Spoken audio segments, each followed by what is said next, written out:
Hi అండి. మొన్న నేను ఒక షాప్కి వెళ్తే నాకు అక్కడ తాటి చేప కనిపించింది. దీన్ని తాటి తాండ్ర అని కూడా అంటారు. నాకు తినాలి అనిపించింది, కానీ షాప్లో కొనుక్కున్నదైతే కాదు, ఇంట్లో తయారు చేసింది ఏదైనా కావాలి అనిపించింది అనమాట. మా అమ్మతో చెప్పాను. వెంటనే మా అమ్మ తాటి చేప వేస్తానని చెప్పి తాటాకు తెచ్చిచ్చింది. నాకు వచ్చినట్లు నేనైతే చేప అయితే అల్లేశాను. నాకు ఇలా చేపలు అల్లడం అన్నా, బుట్టలు తయారు చేయడం అనేది నాకు క్రాఫ్ట్ వస్తువులు అంటే చాలా చాలా ఇష్టం అనమాట. నాకు వచ్చిన రీతిని నేనైతే అల్లేసిన తర్వాత మా అమ్మ అయితే తాటి చేప వేయడం అయితే స్టార్ట్ చేసింది.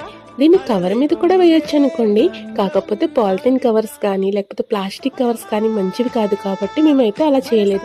కొంచెం కష్టమైన తాటి చేప అల్లడానికి రెడీ అయిపోయాము. చిన్నప్పుడు మా స్కూల్ దగ్గర చాలా ఇళ్ళల్లి తాటి చేప అమ్మేవారు. రూపాయికి ఒక చిన్న ముక్క ఇచ్చేవారు. ఆ చిన్న ముక్కని మా ఫ్రెండ్స్ ఎంత హ్యాపీగా ఈవినింగ్ వరకు తినేవారో నేనైతే మాటల్లో చెప్పలేను. బట్ నేనైతే ఎప్పుడూ కూడా తినేదాన్ని కాదు. ఎప్పుడైనా తినాలనిపిస్తే మా అమ్మ ఇలాగే మా కోసం తయారు చేసేది. మీకు నా వీడియో నచ్చితే లైక్ చేయండి, ప్లీజ్ సబ్స్క్రైబ్ చేయండి.